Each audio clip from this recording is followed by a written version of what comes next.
Letitia Jacobo, who is a 24-year-old Native American from Arizona, was arrested in September for driving with a suspended license. Now, she was arrested in Iowa, and she went to the Polk County Jail. She served time in that jail until November 11th, when she was supposed to be let out. Her release papers went through on November 10th, on Monday, and on November 11th, that Tuesday, her mom was set to come and get her. Well, the jail told her that they were handing her over to the frozen people. Now, if you missed what I said at the beginning of this video, Letitia Jacobo is a Native American. Now, some local jails, like the one in Polk County, have what is called a 287G agreement. Now, this agreement allows law enforcement officers, police officers, to do immigration functions. And in this case, the police officers decided that Letitia Jacobo was Hispanic, even though she had her tribal ID. Now, they told her mom that her tribal ID wasn't enough information for them to tell if she was in the United States legally. What the heck do they think a tribal ID is? Where do you think she got it from? So on a national holiday, Letitia Jacobo's mom had to go to their tribal elders in Arizona to get them to help free Letitia Jacobo before she was deported. Just think for a second of how diabolical that is, that they were going to deport a Native American. And this is why deportations to third parties is such a problem. Because at this point, they don't even have to know where that person is from. They don't care where that person is from. They don't send them back to their own countries like deportations are supposed to do. They send them to gulags in third world countries where they do not have any rights and no way of getting out. And you do not have to be here illegally in order for them to do that, apparently.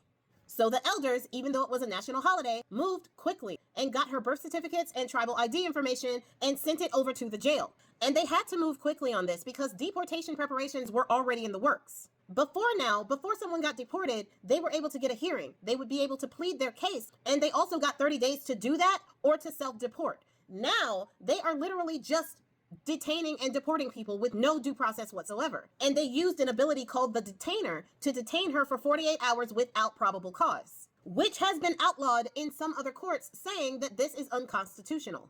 So with the elders and her mom sending over her birth certificates and tribal ID information, they finally on Wednesday said that they made a mistake. And staff wanted to blame it on them mixing up her name with another inmate's. Jacobo, really? There was another inmate named Jacobo that you wanted to detain and deport? Really? This is certainly not the first time that Native Americans have been in the news for being interrogated or detained by the frozen people. Because the frozen people are freaking stupid and they can't tell the difference between a Native American and a Hispanic, probably because the Hispanics were here on this land before the settlers actually came in. Remember the Alamo? That was them in Texas fighting the Hispanics for that land. Texas, New Mexico, Arizona, California, we're all a part of Mexico. We are technically on their land. But I digress. This is not the first time that Native Americans have been interrogated and detained and under the threat of being deported from a country that they were here first. From a country that was stolen from them. Navajo Nation has been saying since January that this has been happening to their people. And because of everything else going on, it's not getting a ton of coverage. And people want to paint this as this just being a clerical error or a mistake. No, it wasn't.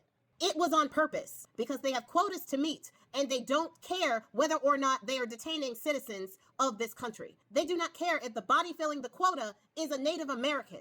They are hoping that some of these people slip through the cracks, that some of these people don't have the network or the support to be able to mobilize quickly and save them from that fate. That is what they are hoping for. And it's disgraceful.